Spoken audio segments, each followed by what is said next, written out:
Yes, bro. How are you? Munjay,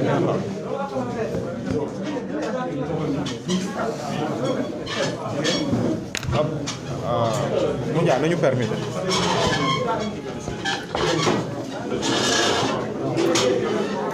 Malik, tayo am sa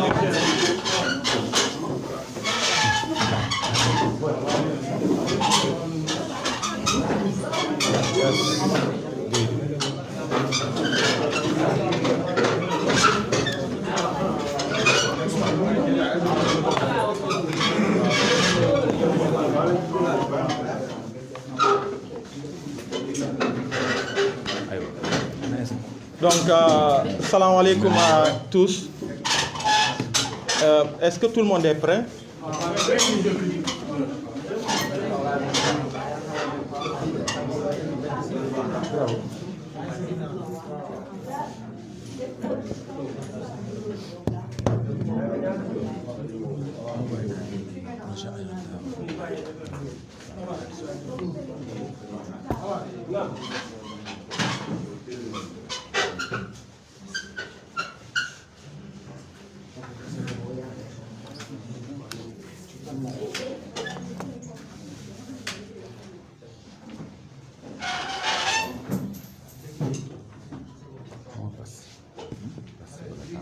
C'est bon?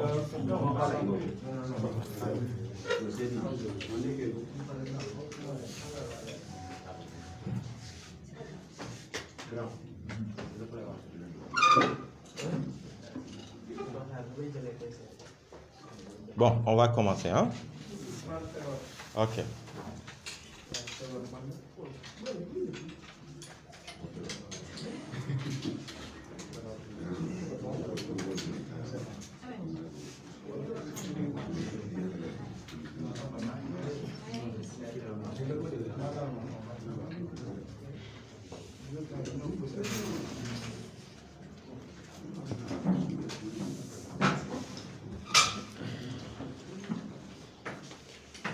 Donc, bonjour à toutes et à tous. Bonjour à toute la presse. Et merci vraiment à toute la presse d'avoir si massivement répondu à notre invitation. De dernière minute, c'est vrai, mais d'être là pour couvrir cette conférence de presse importante. Je vais commencer d'abord par faire un petit rappel pour dire que à l'origine des mouvements Frappe et Y en a marre, une initiative de manifestation à Dakar et partout au Sénégal et dans la diaspora est née pour l'indépendance de notre justice. Initiative à la base portée par ces deux mouvements, mais qui après est devenue une initiative des forces vives de la nation. Du moment où nous nous sommes ouverts à toutes les dynamiques, à toutes les composantes de la nation. Nous sommes allés rencontrer beaucoup d'initiatives de différents domaines, de différents profils d'organisation, de coalitions d'organisation. Et dans ce sens, vous avez pu voir d'ailleurs que La première rencontre qu'on a eue, c'est avec la coalition Yewwi Askan Wi, qui avait donné son accord tout de suite, et même avant la rencontre, avait tout de suite appelé à cette grande mobilisation des forces vives de la nation pour l'indépendance de la justice. Et suite à cette coalition, il y a eu une rencontre qui s'est tenue avec la coalition Jammi Rewmi, c'est-à-dire la coalition qui porte l'essentiel de la société civile sénégalaise et qui est représentée ici par M. Moundiaye Cissé, M. Malick Diop et puis M. Cheikh Omar Sy. Jammi Rewmi qui tout de suite a adhéré à l'initiative, a lancé même un appel pour que les Sénégalais puissent sortir ce vendredi 10 pour marcher pacifiquement pour l'indépendance de la justice. Et ils ont été dans tout le processus et ils avaient même engagé une réflexion, comme on avait dit dans le compte-rendu à l'issue de la rencontre avec eux, qu'il était important qu'au-delà de la marche, que les différents acteurs puissent se pencher et réfléchir sur quelles propositions on apporte pour des réformes profondes de notre justice qui puissent répondre aux aspirations du peuple sénégalais. Et après ça, nous avons rencontré aussi la coalition Wallu Sénégal. Nous avons rencontré plusieurs mouvements citoyens, des activistes. Nous avions même eu l'initiative aussi d'associer l'UMS, l'Union des magistrats du Sénégal, à cette dynamique-là, qu'on n'avait pas encore pu rencontrer, mais qu'on pourra peut-être rencontrer prochainement. Donc, vous avez vu tout ce qui s'en est suivi en termes de mobilisation. Jusqu'à la date d'hier, où nous avons eu pour Dakar, parce qu'il faut dire qu'à l'intérieur du pays, il y a 14 autres localités qui ont déposé des demandes, des lettres d'information au préfet pour des marches pacifiques. Pour Dakar, nous avons eu la décision préfectorale, comme très souvent, ça arrive malheureusement dans ce pays, d'interdiction de cette manifestation. Et vous avez vu tout de suite la position de principe que nous avons eu, nos mouvements Frappe et Y'en a marre, en réponse à cette interdiction illégale qui constitue quand même, selon nous, une violation de nos droits, une violation de plus de nos droits de citoyens, c'est-à-dire un droit qui est consacré par la Constitution du Sénégal, celui de marcher. Et suite à cela, tard dans la soirée, je pense que c'est à partir de 23 h que la coalition Jammi Rewmi, la plateforme Jammi Rewmi, la société civile, qui, je vous le disais au départ, est aussi partie intégrante parce qu'ils ont accepté de s'associer à cette initiative-là, nous a contactés pour engager des discussions avec nous, mais aussi avec l'autorité. Je ne vais pas rentrer dans les détails, je sais qu'il y a eu des discussions jusque tard dans la soirée, peut-être jusqu'au-delà d'1 h du matin, jusqu'à 2 h. Et je pense que même les demandes de couverture de cette conférence de presse qu'on a eu à envoyer à la presse sont parties vers 2 h du matin. C'est juste pour dire qu'il y a eu de longues discussions quand même qui ont été enclenchées par la plateforme Jammi Rewmi et qui ont duré jusque tard dans la soirée. Donc je vais peut-être juste introduire M. Moundiaye Cissé, qui va parler au nom de la plateforme Jammi Rewmi pour revenir un peu sur leur initiative d'hier soir et où nous en sommes avec cette initiative-là. Et après M. Moundiaye Cissé, nous donnerons la parole à Guy Marius Sagna et Malick Diop aussi, certainement, aura quelque chose à dire sur tout ça. Donc, merci beaucoup et je donne la parole à Moundiaye. Ok. Comme ça, on déplace. Ok, très bien. Donc jërëjëf maa ngi nuyu mbokk journalistes yi nga xamante ni teewe nañu ci conférence de presse bii ñu woote nga xamante ni ñu ngi koy woote daanaka démb presque 2 h du matin jot na ci guddi li ko mbëbët nag mooy dañuy dellu si rek rappeler ni ay fan ci ginnaaw mouvement Frappe France Dégage ak mouvement Y'en a marre jël nañu initiative tey jii nii ajjuma ji le 10 décembre 2021 ci Dakar fépp ci Sénégal ak ci diaspora bi que ñu amal ay marche pacifique pour l'indépendance de notre justice. bi ñu ko lancé ñu jàpp ni thématique bi solo bi mu am mbirum justice su Sénégal solo bi mu am bu ñu ko yemalee ci suñuy mouvement rek duñu ci am lu ñu bëgg ndax lu am solo la pour Sénégalais fallait que ñu associer sénégalais yépp à travers différentes organisations ay kuréel yi nga xamante ni dañuy yëngu mu doon seeni préoccupation ñu boole ci ànd ak ñoom ñëpp pour que ñu dox mbir moomu ci la ñu takk suñuy dàll dajeek ay coalition politique comme Yewwi Askan Wi comme Wallu daje aussi ak plateforme jàmmi réew mi bi nga xamante ni moo ëmb une bonne partie l'essentiel pour solo ci société civile sénégalaise ñoom ñëpp ñu marqué seen adhésion jàmmi réew mi toog fii ñu marqué seen adhésion lancé sax ay appel pour que marche pacifique yooyu mu mën a am mais que au-delà des marches pacifiques sax que ñu mën a waxtaan en profondeur xool yan proposition la ñuy defal nguur gi pour que mu am ay coppite yu am solo ci suñu justice ni muy doxee Union des magistrats du Sénégal sax kuréel bi ëmb magistrats yi mbëbatoon nañu dajeek ñoom waaye xat-xat yi tax na dajewuñoo ak ñoom ba tey jii nii waaye jàpp nañ ni dinañ dajeek ñoom ci fan yi di ñëw donc ñu wéy ci loolu rencontrer mouvement citoyen yi rencontrer activistes yi pour jëm ci manifestation wu tey yi ba démb déjà li may signaler mooy au-delà de Dakar am na 14 autres localités fukk ak ñeent bërëb ci biir Sénégal yi nga xamante ni aussi ay citoyens mobilisés wu nañ fa déposé nañu ay lettres d'information ci seeni préfet pour amal manifestation wu tey yi démb ci ngoon la ñu préfet bind bataaxal na arrêté comme d'habitude comme très souvent d'ailleurs ni muy xewee Sénégal ay citoyens yu jóg pour exprimer droit constitutionnel bi nga xamante ni mooy droit de marche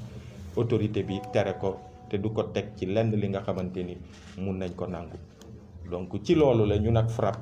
ñu amal ci lu mu gën a gaaw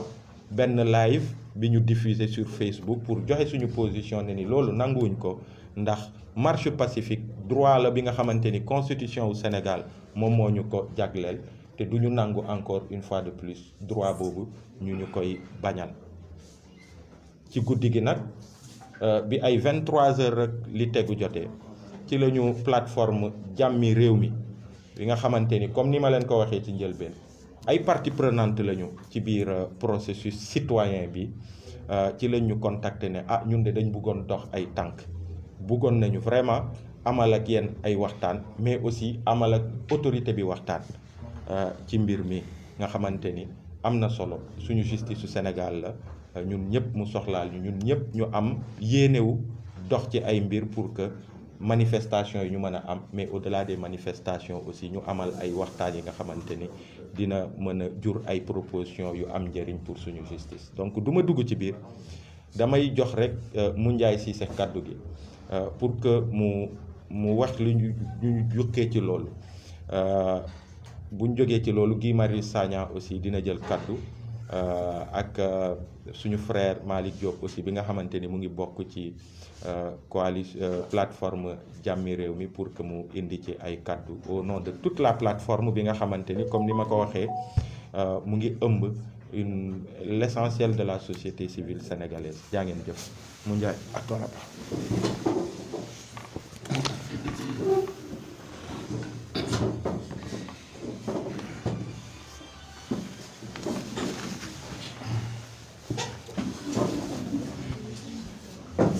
salaamaaleykum mbooloo mi man maa ngi tudd Moundiaye Cissé nekk ci kuréel bu tudd ONG 3D bokk ci plateforme jàmmi réew mi plateforme jàmmi réew mi dinaa ko présenter tuuti comme ni ko Aline waxee plateforme la bu ëmb lu mat ñeent fukki organisation société civile ñoom RADDHO ñu ngi ci ñoom Ligue sénégalaise des droits de l'homme ONDH ak organisation de la société civile yu bari alors plateforme boobu mu ngi judd ci mois de mars bi coow yi amee pour dox ay jéego ba réew mi dal am fi dox na jéego yu bari bi ci mujj mooy bi ñu àndoon ak waa CUDIS jéego yi CUDIS def yëpp mun naa ne ñoo plateforme ñoo ko àndoon xëy na CUDIS moo gënoon fës mais bi ñuy wax charte bi charte bonne gouvernance ñu naan CUDIS ñoo ko ànd def ci séminaire bi nga xamante ne également waroon nañu gis acteurs yi muy parti politique yi ak coalition yi jëm ci élection yi plateforme Jàmmi Réew mi ak CUDIS ñoo àndoon dox ko charte de non violence bi ñuy dem tamit di gis ci Macky Sall CUDIS ak plateforme Jàmmi Réew mi ñoo àndoon dem dox ko pour wax ko li nga xamante ne moom lañ jële woon ci parti politique yi ak coalition parti politique yi rencontre boobu ñu amoon entre CUDIS plateforme Jàmmi Réew mi ak le président Macky Sall il y a 10 jours man mii bokkoon naa ci Cheikh Oumar mii bokkoon na ci Malick Diop mii bokkoon na ci turu plateforme Jàmmi Réew bi nga xamante ne tamit kon am na FRAPP ak Y'en a marre jël initiative ne dañuy def marche pour ñu am justice bu gën a moom boppam muy marche boo xamante ne ci jàmm la plateforme Jàmmi Réew mi daf ci adhéré ndaxte ñëpp xam nañ ne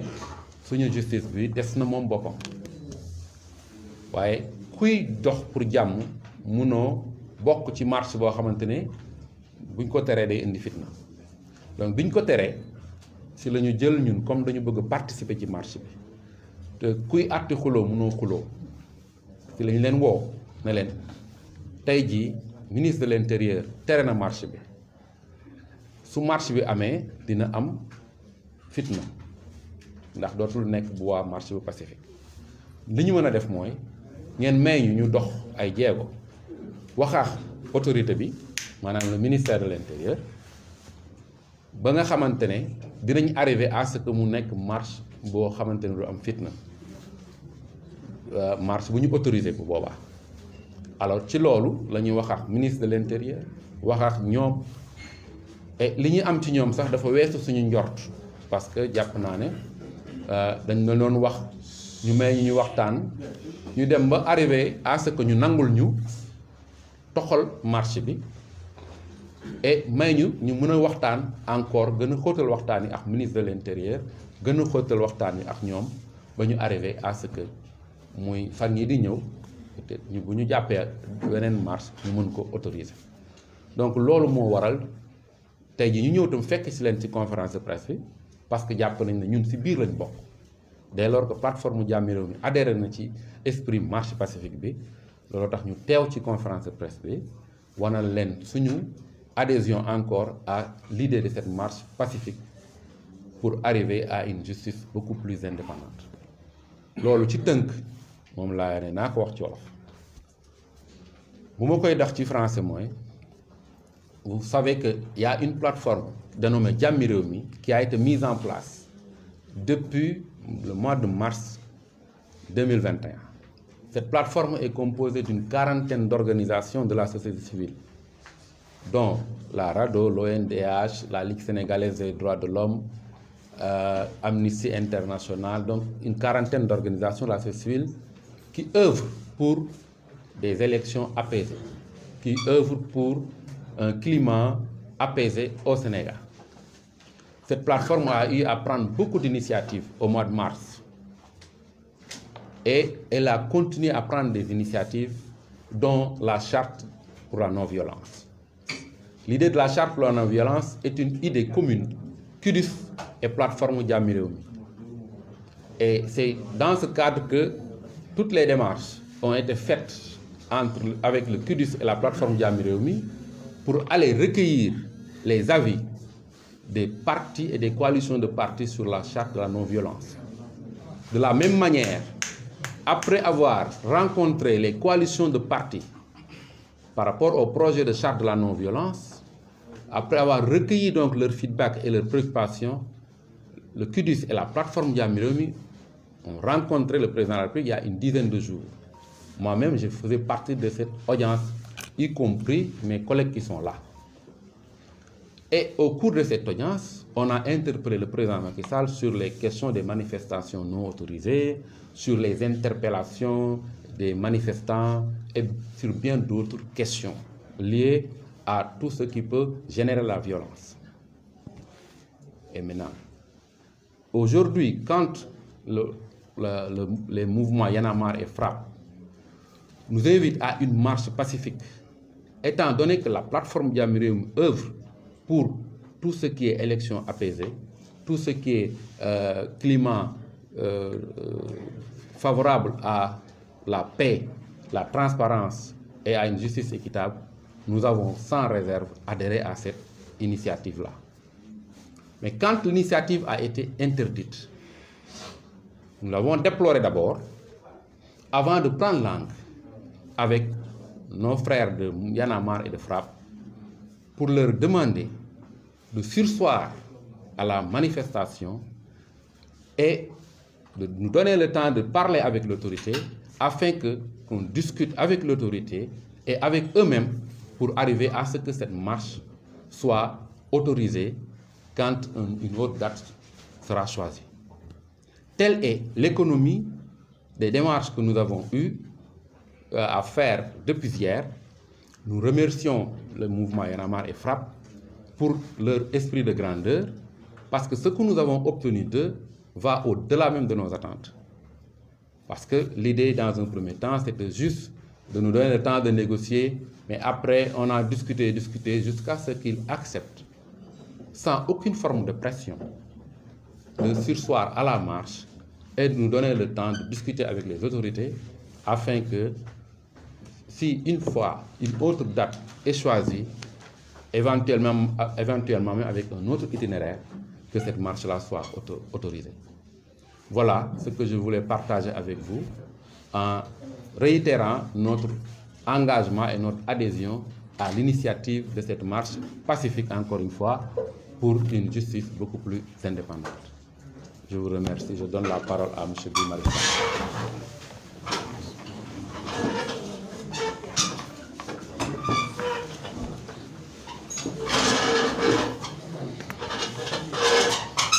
jërëjëf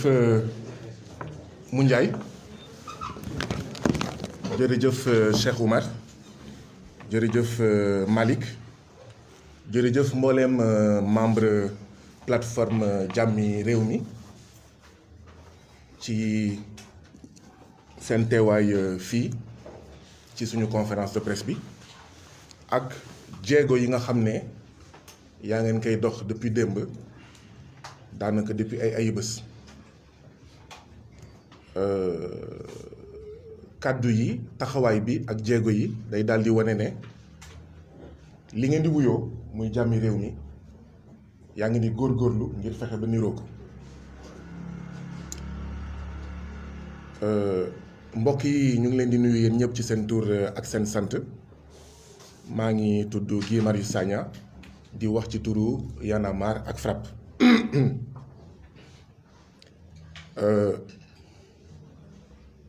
gis ngeen ku ci nekk ci ñun fi nga bàyyeekoo ba ñëw fii yaa ngi romb ci tali yi ay camion gendarmerie ay char de combat gendarmerie ay auto gendarmerie takk der yi fees dell ci biir dëkk bi xam ngeen ne limu gendarme yii limu auto yii dëkk bi yëpp la ni gendarmerie xam ngeen ne buñ ko xaajoon fukk mën na encadrer manifestation boo xam ne jàmm ak salaam moo ko tax a jóg nañu waxante dëgg rek li ma romb ci camion gendarme ci rond-point yi ci yenn bërëb yi jéggi na dayoo li am kon mooy y a une mauvaise volonté de laisser les citoyens sénégalais s'exprimer, exercer leur droit constitutionnel de manifester. De manifestation bu ñu autorisé moo gën a yomb encadré que manifestation bu ñu interdire te Sénégal fàttalikuwuma manifestation bu ñu autorisé boo xam ne jur na musiba. bu ma waxee loolu li muy tekki mooy ñun Y'en a marre ñun FRAPP dañoo jàppate avec cette interdiction du préfet de Dakar nous sommes victimes d'une énième violence. bu ñu waxee violence bokk na ci citoyen am droit am sañ-sañ mu bëgg ko exercer nga ne ko mënoo ko exercer ndax risque de trouble à l'ordre public te nga am oto yu doy ngànnaay yu doy ay takk der yu doy dëkk bi yépp mu fees dell ba boo moytul sax mooy ëpp manifestant yi nga ne loolu mënoo ko jëfandikoo ngir encadrer ngir aar manifestation loolu violence la te ñu ngi koy ñaawlu ba fu ñaawlu yem moo taxoon démb ñun Y'en a marre ñun FRAPP démb ci 6 heures bi ñuy def suñu live ginnaaw bu ñu jotee interdiction préfectorale bu préfet bu Ndakaaru dañoo woote woon résistance boobu ñu woote woon maanaam fippu ci résistance boobu la ñu nekk ba tey dafa fekk rek ne résistance boobu day am beneen melokaan tey ndaxte nag boo nekkee cim réew nga am ci ay nawle nga am ci ay mbokk nga am ci ay kilifa yu mel nii waa plateforme jàmmi réew mi te nga bëgg a ànd ak ñoom ànd ak ñeneen ndaxte li la tax a jóg jàmmi réew mi la munoo topp yow sa bëgg-bëgg rek munoo ñàkkal fayda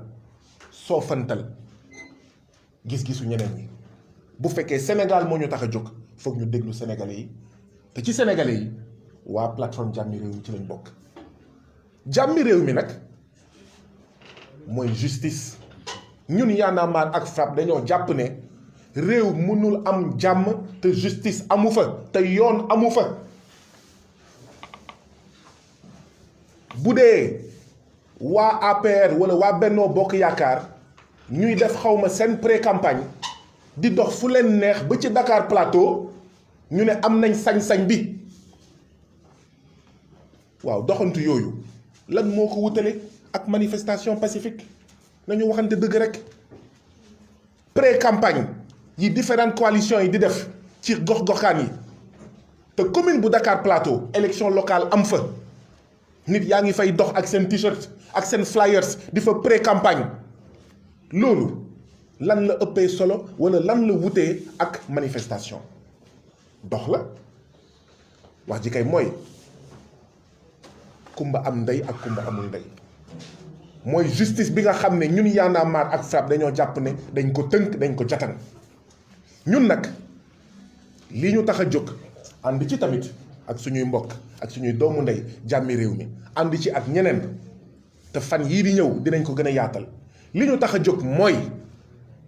justice bi dañ ko tënk dañ ko jatan te ki ko tënk ki ko jatan mooy exécutif bi mooy président de la république di ko diri ndongu justice di dal ci suuf waaw te justice du taamu magistrat yi juge yi du ñu taamu ndongu justice fu muy dal ñu ngi masawu sax juge yi ak magistrat yi ndaxte xam nañ ne seen liggéey métti na xam nañ ne Sénégal am na un déficit de 300 à 600 magistrats et donc ku ci nekk yaa ngi am ay 200 300 dossiers d'instruction dans l'année naka nga mënee gérer 200 à 300 dossiers d'instruction dans l'année te nga war ko gérer de manière sérieuse loolu moo tax ci yoon a ngi jëng bi liñ ci dugal bokk na ci citoyens sénégalais yi nga xam ne fees nañ dell ci kaso def fa 3 ans 4 ans 5 ans te kenn attewu leen kenn entrandu leen te bu nekkee ñeneen seen dossier fast track citoyens sénégalais yooyu mais ce sont des justiciables ce sont des citoyens yoo xam ne ils ont le droit de bénéficier du service public de la justice et d'être jugés dans un temps raisonnable mais 3 ans 4 ans kenn entendu la ma ne ku ko yuuxuwul sa mbokk nekkul kaso ku ko yuuxuwul musoo dem kaso ku jooyul naqarluwul nga def 3 ans waxuñu la àtte mais entendre sax kenn entendu la amoo mbokk kaso musoo dugg kaso ndaxte kaso neexul boo ci duggee di nga yàqamti ñu déglu la di nga yàqamti sax même bu ñu lay daan 20 ans de prison di nga yàqamti ñu àtte la nga xam fi nga féete waaye 3 ans 4 ans 5 ans 6 ans kenn àttewu la kenn entendre la te bu nekkee ñeneen ñu gaaw leen entendre dafa am privatisation ci suñu gis-gis ñun Y'en a marre ak FRAPP des libertés provisoires une privatisation des contrôles judiciaires am na ñoo xam ne ñoom ñoo war a bénéficier liberté provisoire ñoom ñoo war a bénéficier li nga xam ne moom mooy contrôle judiciaire ak grâce mu am yeneen sénégalais yoo xam ne kenn xamu leen amuñu tur amuñu sant sa suñu rëkk fenn bokkuñu fii amuñu carte de membre ñooñu ñuy maxe ci kaso bi ñooñu la ñu wax ne justice dafa jéng am ñoo xam ne régulièrement ñu leen di jàpp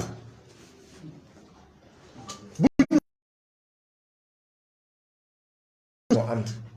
fu yoon amul jàmm mënu faa am donc yoon bu jéngee yoon buñ ko jatangee yoon buñ ko tënkee ni ko président Macky Sall tënkee foog ñu yoonal ko lii de mooy suñu yuuxu si jàmm ak salaam bu ñu demee nag ba Sénégal dañuy toll foo xam ne même booy waajal manifestation munoo sax fanaan sa kër ngeen jéggal ma bëggoon naa solu bu rafet comme sama mbokk yi mais naka laay fanaanee sama kër ñëpp naan la bul fanaan sa kër de dañ lay jël si kon ngeen xam ne kon Sénégal métti na lii rek c'est une régression démocratique c'est un recul démocratique mu ngi ñuy fàttali yeneen ak yeneen yoo xam ne dund nañ ko ay 2011 ay 2010 ay 2012 à la veille d'une manifestation pacifique munoo fanaan sa kër ngay ñëw li nga sol démb moom nga fanaanoo moom nga xëyee tey lii la ñu wax ne mënul continuer suñu mbokk kaw ga béykat ak sàmmkat am jafe-jafe suuf ñu leen di jaay doole bés bu nekk Y'en a marre ak FRAPP ñu leen di recevoir ñu leen ñu suñu dossier caxat bu ñu caxatee suñu suuf mu ngi ci yoon ñu ngi koy topp mënuñu àtte bu ñu àttee duñu àtte dëgg ñun loolu la ñu wax ne mais foog ñu jóg si ndax c'est Sénégal yi lañ fi nekkal ñuy recevoir ñun waa Y'en a marre ak FRAPP liggéeykatu Sénégal ñu naan ñu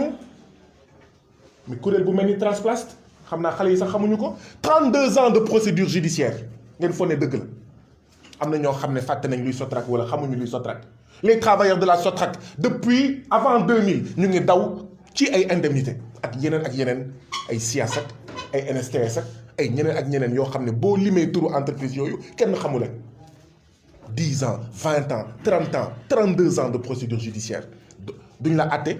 buñ la àttee ba nga am dëgg ngay daw derrière l'application voilà loolu la ñuy wax naan kumba am ndey ak kumba amul ndey la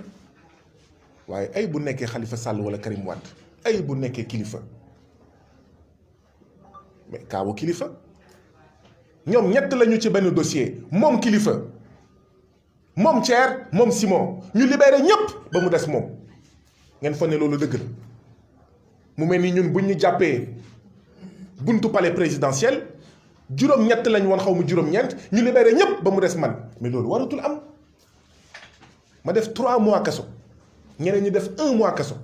loolu lañ voilà ce qu'ils sont en train de faire à kilifa mais bi may dal waxoon nañ ne lii waruñu ko nangu parce que bu ma dalee dina dalaat keneen mu ngi nii mu ngi dal kilifa loolu la ñu wax ne justice bi dafa jéng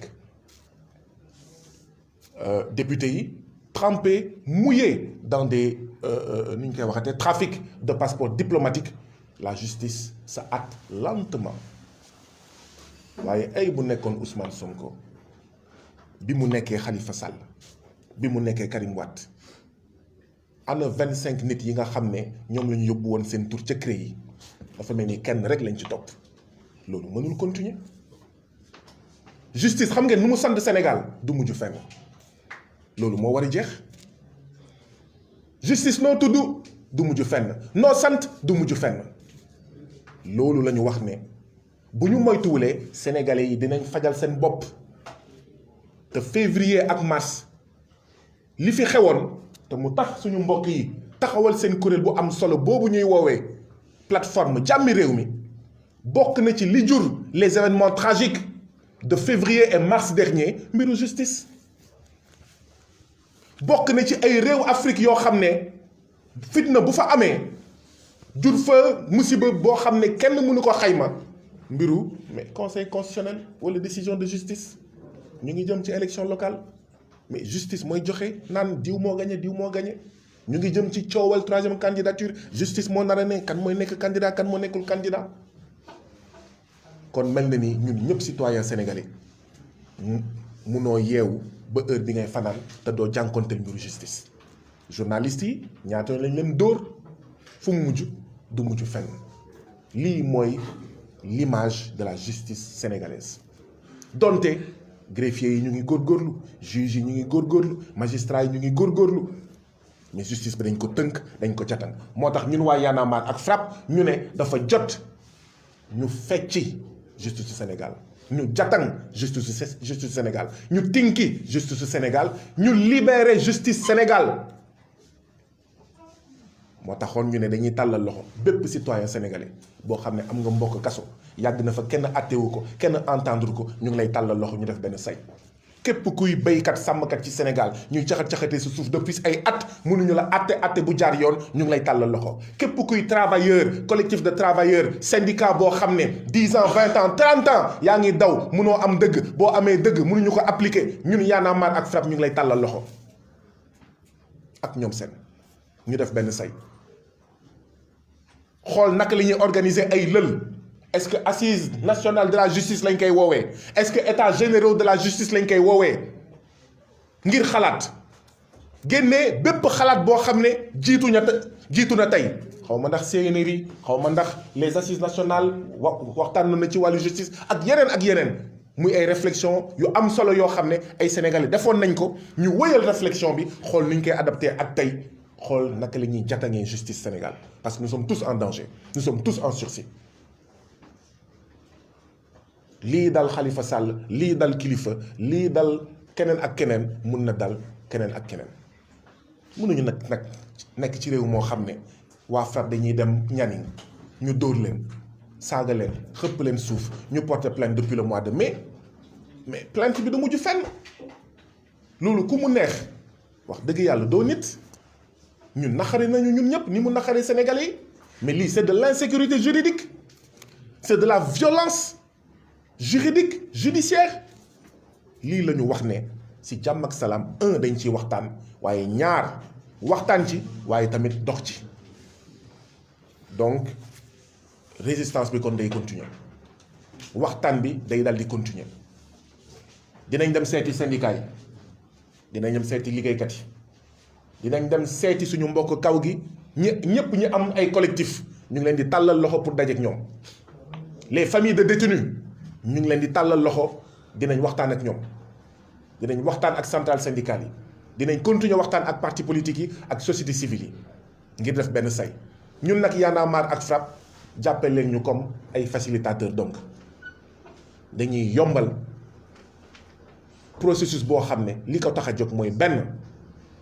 nañu waxtaan nañu pencoo suñu yoon ngir ñu yoonal yoonu Sénégal mi nga xam ne dafa jëng bu waxtaan ci jàmm ak salaam doyul ñu dox def taxawaayu ñaxtu ci jàmm ak salaam ajuma bii di ñëw nag dañuy manifester fukki bërëb ak ñeent ci Sénégal déposé woon nañ ci table préfet yi dangay gis yenn préfet yi naan la ay non du 3 jours francs 5 jours francs bu ñu nekkee ca kaw ga lu leen neex la ñuy def Dakar kenn sañul wax ne d'accord nga ñëw déposé ñu naan la 5 jours francs nga dem BMS ñëw ne la yow yaa déposé damay jël sa empreinte ñu teg ko fan Thiès ñi ñu toogal Thiès ñun Y'en a marre ak FRAPP ñu dem déposé di xaar BMS woo leen ne leen dañuy ñëw jël seen empreinte y a 2 Sénégal nga dem Koungheul commandant brigade bi wax suñuy membre Y'en a marre ak FRAPP ne leen j'ai les hommes et la logistique pour encadrer votre manifestation dégg ngeen ñu on avait dit qu'elle était autorisée ñu dem ba démb préfet bi mu désavouer le commandant ne non maanaam commandant brigade warul woon wax loolu donc pour l'instant ce n'est pas autorisé ak ñoom seen mun nañ continuer exemple yi nga dem xawma Diourbel xawma fan waa ji ne mais préfet bi ne non foog mu am mémorandum bu amulee mémorandum du ñu autoriser manifestation bi loolu fan la nañu bàyyi ñaari Sénégal un peuple un but une foi lu ñu wax bu ñu bëggee justice mooy dañuy respecter un peuple un but une fois mu bañ a nekk 2 peuples 2 buts 2 fois peuple boo xam ne justice day dal ci kawam day caw ci kawam ñu koy tëj beneen peuple boo xam ne mun na luubal mun na détourner mun na rey du mujj fenn ñu ngi tàllal loxo les familles de victimes des violences de mars ak février yoo xam ne amul benn responsable des familles de victimes de bavure ñu ngi leen di tàllal loxo parce que justice bi tamit loolu la parce que si on permet que ñu faat Guy Marius Sagna te du am responsable du am sanction c'est comme si on donnait un permis à Moundiaye d'assassiner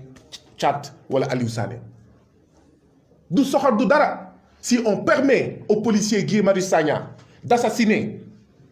alors que du légitime défense Moundiaye Cissé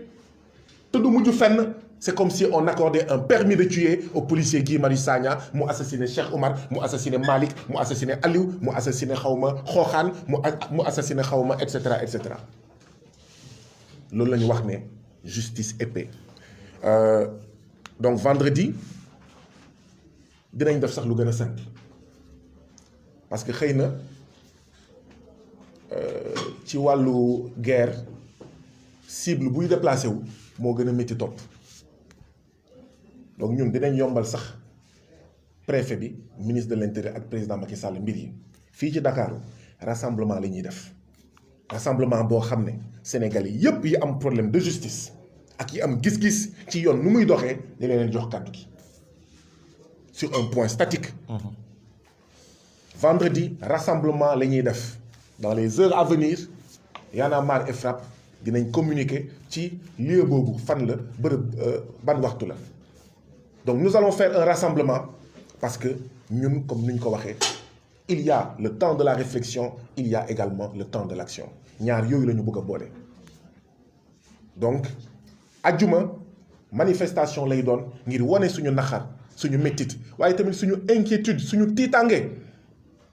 bëgguñu Sénégal suux bëgguñu Sénégal yàqu ñun Sénégal la ñu am amuñu feneen bëgguñu li am feneen am Sénégal moo tax nag vendredi dinañ organiser ab waxtaan public rassemblement na ñëpp ñëw ci jàmm ak salaam solu ba rafet waaw sangu ba set ànd ak suñuy doom ñëw wax li ñu naqar li ñu méttit ak li ñu tiital ci lii ñu gis te fu mu jëm buñ ko seetaanee ñun ñëppay ñàkk. Nous sommes venus aujourd'hui pour remercier nos frères, nos sœurs de la plateforme Jammi Rewmi. Nous avions appelé à la résistance partout au Sénégal, particulièrement à Dakar, contre l'arrêté que nous considérons, nous, Y'en a marre et FRAPP, comme illégal et illégitime du préfet de Dakar, interdisant une énième fois notre manifestation. Nous rappelons d'ailleurs que lors de la période de la vie chère, quand les prix des denrées de première nécessité, etc., ont tout d'un coup flambé, l'administration du président Macky Sall a interdit 5 manifestations de suite contre la vie chère. Et donc nous considérons, nous, Y'en a marre et FRAPP, que l'interdiction de notre manifestation par le préfet de Dakar, par le ministre de l'Intérieur, par le président de Macky Sall, de notre manifestation qui devait se tenir aujourd'hui à partir de 16h de la grande porte de l'université Cheikh Anta Diop à l'Assemblée nationale est une violence, est une énième violence contre le peuple sénégalais, contre les mouvements citoyens que nous sommes. Parce que la violence aussi, c'est d'empêcher les citoyens sénégalais d'exercer leurs droits constitutionnels pacifiquement, de manière républicaine. En venant ici, nous avons croisé énormément de contingents de gendarmes, de fourgonnettes de gendarmerie, de chars.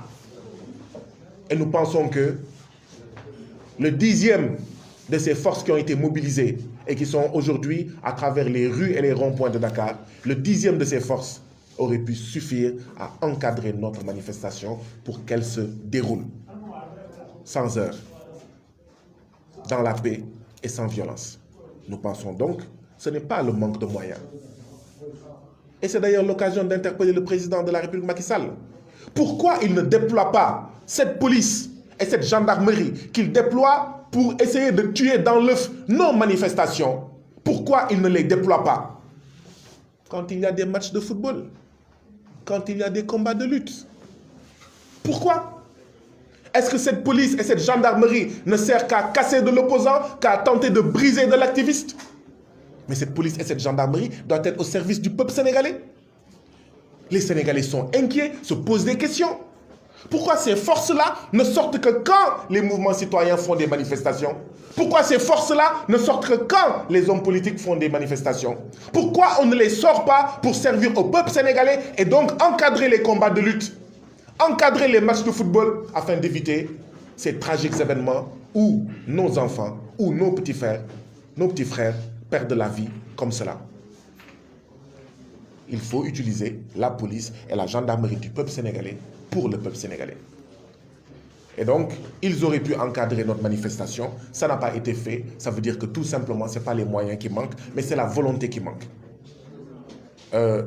La plateforme Jammi Réumi nous a invités à la paix. La plateforme Jammi Réumi, qui est partie prenante de notre initiative, que nous partageons avec elle, pour discuter de la lancinante problématique de la justice au Sénégal, pour examiner les graves dysfonctionnements qui causent des torts incommensurables aux citoyens sénégalais, mais aussi et surtout y trouver des solutions. Cette plateforme Jammi Réumi a fait des médiations entre les autorités et nous avons favorablement répondu à la plateforme Jammi Réumi pour lui dire, pour lui montrer, s'il en était encore besoin, que Y en a marre et FRAPP sont les généraux de la paix au Sénégal. Nous sommes les généraux de la paix au Sénégal. Parce que la paix, c'est lutter contre la justice sociale, l'injustice sociale. C'est lutter pour la justice sociale, lutter pour la justice politique, lutter pour la justice économique. Parce que toute injustice alimente des frustrations. Et les frustrations alimentent les rébellions, alimentent les jacqueries, alimentent les révolutions. Et donc, pour montrer à la plateforme Jammi Réumi que nous sommes, Y en a marre et FRAPP, des artisans de paix, des organisations de paix, nous avons même fait plus que ce qu'ils nous ont demandé, à savoir changer d'itinéraire. Nous avons tout simplement suspendu cette manifestation. Nous l'avons reportée à vendredi prochain. Vendredi prochain, nous invitons tous les citoyens sénégalais. Cette fois-ci, pas à une marche. Nous allons faciliter les choses aux policiers et aux gendarmes, à Antoine Diome et au président Macky Sall. Nous allons faire un rassemblement dans un lieu qui sera donc plus facile à encadrer. Nous allons, dans les heures à venir, vous dire l'endroit et l'heure de ce rassemblement. C'est un rassemblement où nous invitons tous les citoyens sénégalais à venir s'exprimer sur leurs craintes, sur leurs préoccupations, sur leurs peurs et inquiétudes quant à la marche de cette justice. Une justice que nous considérons comme une justice à deux vitesses. Une justice aux ordres, une justice ligotée que nous devons libérer. Une justice qui, aujourd'hui, maintient les travailleurs dans une situation où ces travailleurs peuvent, pendant des décennies, courir derrière des décisions de justice ou l'application de décisions de justice. Une justice qui maintient nos compatriotes du monde rural dans des situations où, contre l'expoliation foncière, ils ont du mal, ces compatriotes, à avoir des décisions de justice, à être protégés contre ces spoliations. Une justice qui n'est là, finalement, que pour frapper de l'opposant et embastiller de l'activiste. Alors que des députés trempés, mouillés jusqu'à la moelle et l'os, dans des trafics de faux billets, dans des trafics de passeports diplomatiques, sont libres comme l'air. Est-ce qu'il n'y a qu'un seul maire au Sénégal pour que seul Khalifa Sall soit sanctionné? Mais c'est une justice à deux vitesses. C'est une justice des vainqueurs. Et cette justice-là ne peut créer que frustration, que ressentiment. Et cette justice-là ne peut semer que les germes de la violence. Parce que cette justice est une justice violente. Parce que ligotée, manipulée, instrumentalisée par l'exécutif. Bien sûr que nous pensons à notre frère Kilifeu, emprisonné dans le cadre d'un dossier qu'il partageait avec Thierno et Simon. Tout le monde a été libéré, sauf lui. Tout le monde a bénéficié de liberté provisoire et de contrôle judiciaire, sauf lui. Non, on n'utilise pas la justice pour régler des comptes. C'est mesquin, ce serait mesquin. La justice, on l'utilise pour éduquer le peuple. Et donc oui, nous pensons à Kilifeu, mais Kilifeu n'est juste qu'un prétexte. Parce que chacun d'entre nous a subi dans sa chair et dans son âme les graves dysfonctionnements de cette justice. Et c'est à nous de régler cela. À chaque génération, sa mission. Notre mission aussi est de corriger notre justice. Notre mission aussi est de libérer notre justice. Vendredi prochain, tous les parents de détenus qui croupissent en prison sans avoir été entendus ni jugés sont invités. Toutes les familles de citoyens sénégalais assassinés dans les événements du mois de mars ou lors de violences policières ou de gendarmes, etc., sont invités à venir ensemble dire « Nous voulons justice, nous voulons paix ». Je vous remercie.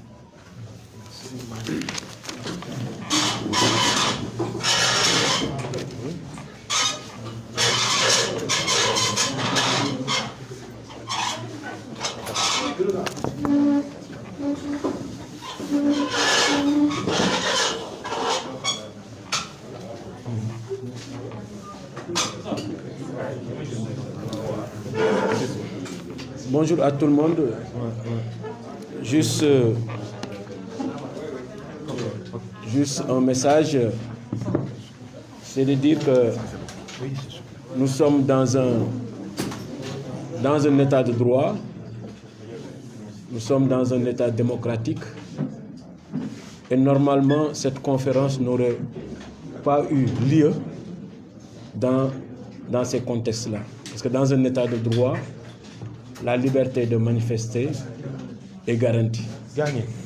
s'il vous plaît. Elle est garantie par notre Constitution, elle est garantie par nos lois et règlements. Donc nous sommes dans une anomalité. Le principe aurait voulu que cet après-midi, nos amis de Y'en a marre, FRAPP, avec toutes les forces vives de la nation, puissent manifester et dire leur ressenti, leur préoccupation par rapport à une justice qui est rendue au nom du peuple sénégalais. C'est aussi simple que ça. L'autre anomalité, c'est qu'aujourd'hui, c'est le 10. C'est la journée internationale des droits de l'homme. Interdire une manifestation aussi le 10 où on célèbre l'exercice des droits de l'homme aussi, c'est une ingratitude. Je pense que ça aussi, il faut le relever.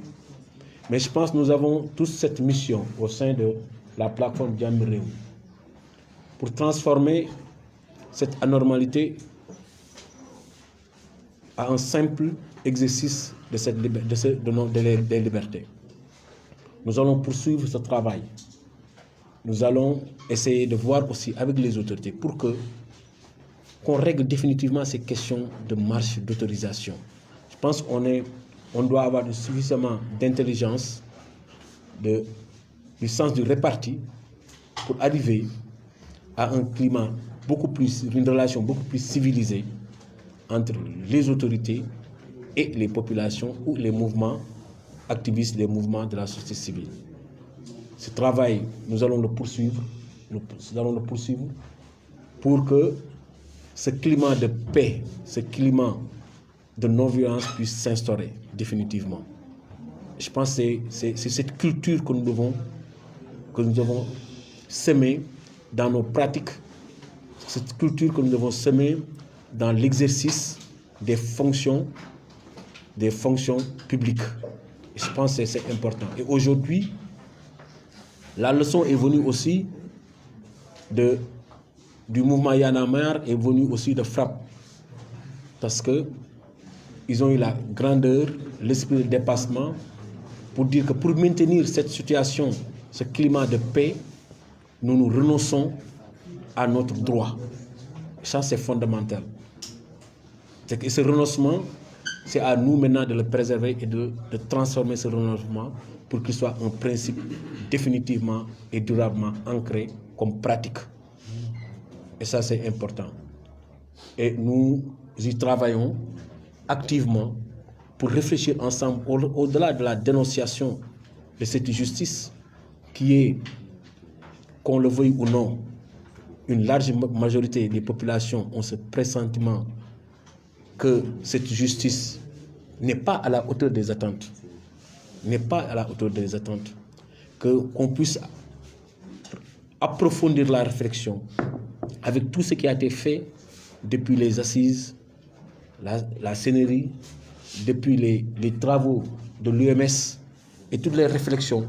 pour voir comment travailler ensemble à mettre des propositions très pratiques sur la table pour arriver à une justice beaucoup plus équitable, à une justice qui réponde aux exigences des citoyens. Et ça aussi, c'est un engagement que nous avons pris. Et se donner rendez-vous dans une semaine aussi, ensemble, pour retravailler un peu sur toutes ces questions-là et travailler avec les autorités pour que, ensemble, on essaye de trouver des solutions. Je pense que le peuple sénégal, mon magli, nous sommes magli, quoi. Donc, l'ol mani, normalement, nous sommes dans état de droit. Bo xam di ak ak yelleef yi dañ ko garantir kon am conférence de presse di expliquer pourquoi doo marche normal def conférence de presse bu wax da ngay marche moo normal waaye def conférence de presse ni doo marche parce que dañ la ko tere normal def conférence de presse aussi ci journée boo xam ni dañuy célébrer ak yelleefu doomu aadama yi fépp ci Sénégal te tey commission africaine mi ngi réunir fii Dakar sur les droits de l'homme ñuy mais gagne s'il vous plaît quand même non ñuy interdire marche loolu aussi dafa nekk loo xam ni normal mais dañ ni loolu xam ni dañ ko jël comme lu normal il faut que ñu transformer ko ba nga xam ni dañ war a ñëw ci benn régime bu normal que ku bëgg marche ku bëgg exprimer ci benn et que état bi garantir loolu pour mu def ko nag mën na ko am ci xëj-xëj mën na ko am ci xuloo mën na ko am ci xeex war nañ ko mën a am ci waxtaan war nañ ko mën a am toog ku nekk wax bëgg naa marche bëgg nga marche nan ngay marcher fooy marcher yan condition la ñu discuter ba juboo acteurs yi loolu mën nañ ko am systématiquement mais pas ku déposer ñu ni interdiction systématique et ñun au niveau de la plateforme Dame Rémy liggéey boobu aussi daan ko gën entamé daan gën a dem waxtaan ak autorités yi pour que ñu mën a aussi marché bi suy am ñu toog balaa ñu koy motiver ñu toog woo ma j'en suis sûr que suñu woowoon Y'en a marre démb wala barki démb ni leen kat itinéraire bi posé na problème ils étaient prêts à revenir sur l'itinéraire et que ñu continuer je pense que ñu foog ñu am pratique yooyu foog ñu mën a changer paradigme yooyu foog ñu changer que ni ñoom ña fa nekk population bi lañ fi nekkal que justice bi population bi la fi nekkal donc comme ñun la fi nekkal nag am nañu sañ-sañ xool justice boobu nan lañ koy dundee nan lañ koy ressentir et waxtu lan moo ci sunu xalaat parce que justice boobu est rendue à notre nom comme nag à notre nom ko daan am nañu sañ-sañ wax ni justice bi nan lañ koy dundee donc c'est important que ñu mën a wax yoolu lépp fii léegi vendredi comme déjeuner daanu toog gën a approfondir réflexion yi bana yem rek ci dénoncer mais lan pour suñu dénoncer yenn proposition yi teg ci table yi am na liggéey bu bëri loo xam ni assise nationale def na ko ci justice am na liggéey bu bëri loo xam ni commission nationale de réforme institutionnelle def na ko liggéey bu bëri boo xam ni union des magistrats du Sénégal def nañ ko nan la ñu war a mën a jël lu te yooyu yëpp mi ngi ci tiroir yi di nelaw te yooyu yëpp suñu xaalis lañ ci dépensé CNRI bi c'est pratiquement des milliards dañ ci dépose lañ ko dépensé donc assise la même chose il faut que ñu mën a dépousser xool aussi liggéey boobu fu mu toll ñu teg ko ci table mais aussi suñ ko tegee table am des discussions franches responsables pour que parce que réew mi kenn gënu ko bëgg kenn réew bi kenn bëgg ko kenn ku defe ni yaa ko gën bëgg sa morom da ngay nax sa bopp donc nan la lu mën a arriver à ci yooyu teg ko ci table yi pour que justice bi mën a nekk à la hauteur des attentes des populations donc ñu remercier encore Y'en a marre ak FRAPP seen esprit de dépassement parce que tey suñu téye woon ñee téye dana metti te téye nañ foo xam ni peut-être jox nañu liggéey nañ ci jàpp nañ ci ba nga xam ni mais ñoom ñoo woyof ñoom ñoo xam ni tey Sénégal ak jàmm moo nekk ci kaw lépp jàmm la paix est même au-dessus de la constitution parce que su jàmmul amulee kenn constitution sax kenn ko appliqué donc il faut que ñu mën a am cet esprit là et tey cet esprit là am nañu ko on les encourage et qu'on sera ensemble et on daa nekk seen côté pour liggéey bi nga xam ne dana tax ëllëg ñu mën a am ay résultats yoo xam ni que ku bëgg marche daa marche ku bëggul marche ñu xam ne bëggoo marche et ku bëgg marche soo xam ne d'accord nu ci itinéraire bi ñu toog waxtaan ci ak autorités yi ba d'accord pour mën a am une solution adéquate. Je vous remercie. Merci beaucoup Malick.